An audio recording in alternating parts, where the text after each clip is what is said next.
Good day, students at home. You are welcome to today's lesson. My name is Mr. Idowu Olajide Taufik. I will be your English language teacher on this program. The topic for today is article writing. Let me say it again, article writing. For us to understand how to write a good article, we will work on the following objectives. 1. The definition of article. 2. Format of a good article. And lastly, how to write a good article. Definition. An article. It is a formal writing which is common in various examination questions. It requires students to write on a prevailing situation or happening. Sometimes it may swing on problem solving. Students can be asked to write articles on contemporary issues such as COVID-19, kidnapping, insecurity, armed robbery, examination malpractice, domestic violence, corruption, and so on. Note that an article seeks your opinion on critical issues of national or global importance. Before we start on a full scale, let us write this question down. This question will serve as our sample question, which I will use to explain how to write a good article. Now let's put the question down. Write an article for publication in a national newspaper on the high cost of living, suggesting at least 3 ways in which the government of your country can tackle the problem. The question again, write an article for publication in a national newspaper on the high cost of living, suggesting at least 3 ways in which the government of your country can tackle the problem. This is Waec, June 2019. Before we commence, let me give you the format of a good article. A good article is not a good letter. Don't forget that when you're asked to write article, it does not mean you are writing a letter. Students should know that an article is not a letter and should not be written as a letter. Let us see this format. 1. Heading of your article. 2. Introduction. 3. Body or message. 4. Conclusion. 5. Subscription. Now let us start with heading of your article. The heading of the article is very important and it is often cast in a headline language. Good headline language must not be so long, at least 8 to 10 words. Let us look at the qualities of a good heading. 1. It should be coined from the question. That means your topic must be from your question. You can't give a topic outside the question. 2. It must not be so long. 3. It can be written in capital letters throughout, e.g., high cost of living in Nigeria and ways of tackling the problem. In this case, you will not underline because all the letters are written in capital letters. Or it can be written in this form: high cost of living in Nigeria and ways of tackling the problem. In this case, only operational or principal words will have their first letters in capitals. You are allowed to underline if you use this style. Next one, your topic must convey the theme of the question. Let's go for the introduction, which is the second one. This is the first paragraph the candidate will write. It must have the following qualities. 1. It must convey the theme of the question. 2.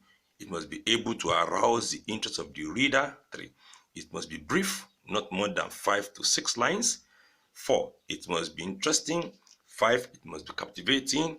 6. It must attract the attention of the reader.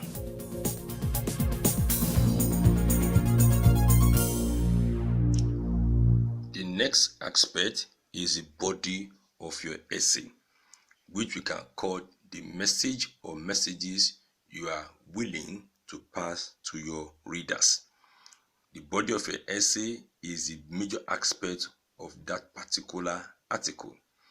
Don't forget that you need to develop your points correctly. For you to develop a good point or a good paragraph, you must first of all, in your first sentence, state your point. Your first sentence must state your point. This will now be followed by explanation of that particular point with examples, instances, references, etc. Then you can mention the consequence or consequences of such particular point or idea. And then lastly, discuss the solution. It is good for you to do this in every paragraph. Mention your point, explain your point, mention the consequences, discuss solution. Always write your solution immediately after your consequence. Don't write your solution in another paragraph. Let your point and your solution be together. Let's go for the next one, which is the fourth one. That is your conclusion. Let us look at the qualities of a good conclusion. A good conclusion must satisfy the reader. It could be your suggestion or advice or recommendation. You can recommend your solution to the appropriate quarter. Then your conclusion should not be unnecessarily long. And lastly, it should not be the summary of your article. Let's go to the last one, which is your subscription. Now, this is just simply your name and your location. Name of writer and location. For example, John Temitope, Lagos, or John Temitope, student. This is good if the article is meant for public consumption. If the article is meant for school magazine, then it can be John Temitope, senior prefect, or John Temitope, SS3B, and so on. Let's go for the marking scheme. That is, in marking an article and other forms of composition, the following four aspects are being texted. 1. Content, which is 10 marks. Organization, 10 marks. Expression, 10 marks. Expression, 20 marks. Mechanical accuracy, 10 marks. The total is 50 marks. Let's start with the content, which is 10 marks. In the content, don't forget, we are checking your points. That means, are your points relevant to the question? So that means the first question is what? Your points must be relevant to the question. 2, all aspects must be discussed. The question I gave you as a sample has 2 sides, and the 2 aspects must be explained. Let me explain very well. In this question, there are 2 aspects to the question. The first one is discussion of the high cost of living, and the second one, the ways of tackling the problem.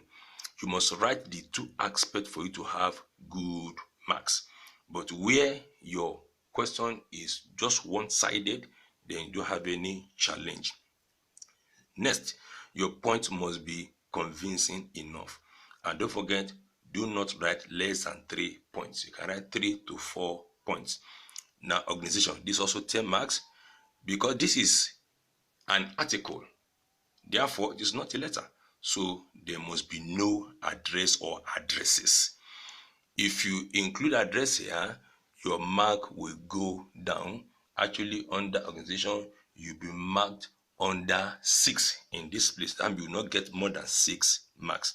So there must be no address or addresses. Your paragraphs must be well developed. Your materials must be logically presented. Your heading must be well written. You must have correct subscription, like I have explained earlier, and then you must make sure you write adequate or standard number of words, which is 450 words.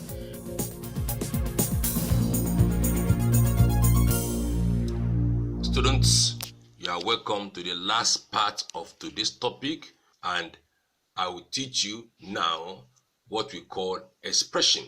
Expression means how the writer expresses himself. That is, choice of words. the reader expects a formal language. Because this is a formal writing, we expect you to write formal language. Informal expressions are not allowed.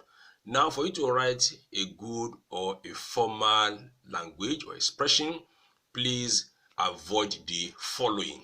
One, Nigeria expressions. For example, our leaders carry money abroad. This can simply be said as our leaders embezzle money.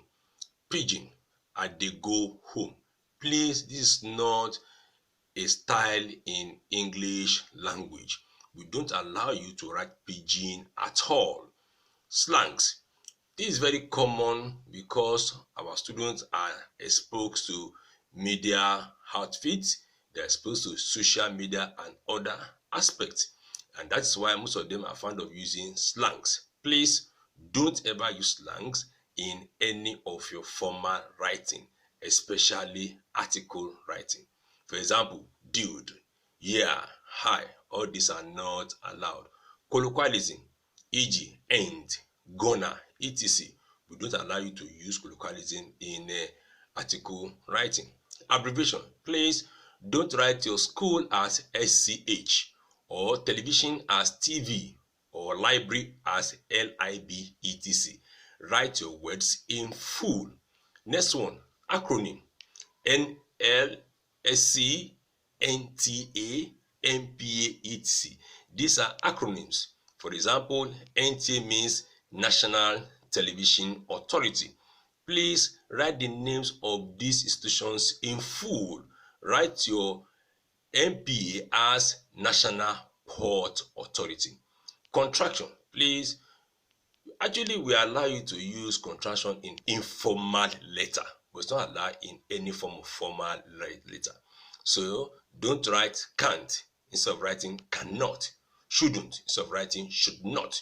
Write your verbs in full. Telephone expression. For example, most of you will write your as you are, how as AU, before as B, and the letter 4. All these are not allowed. Next one, don't use abusive expression. Don't abuse your readers. Don't abuse your examiner. Use appropriate language. Next one, use appropriate vocabulary or register or choice of word. You must be able to use good choice of word that are related to the topic. If you are talking about students, then use words related to students. Another one is you are free to use variety of sentence patterns. That means long sentences, short sentences, simple, compound, etc. The next one, use a particular style of English. You are free to use either British or American English, but I would advise you please use British English. Let's go for mechanical accuracy. This tests your grammar. Now, please make sure you write correct spelling, correct tenses, correct punctuation marks, use appropriate articles, correct preposition, correct concord, etc. Now, for today's question, you are going to write an article, and the question I gave you in the previous part of this lesson will be your sample question. Write on this article, and then you'll be able to test yourself that you have been able to write a very good article. The question one more time is, write an article for publication in a national newspaper on the high cost of living, suggesting at least 3 ways in which the government of your country can tackle the problem. Waec, June 2018. Thank you. Goodbye.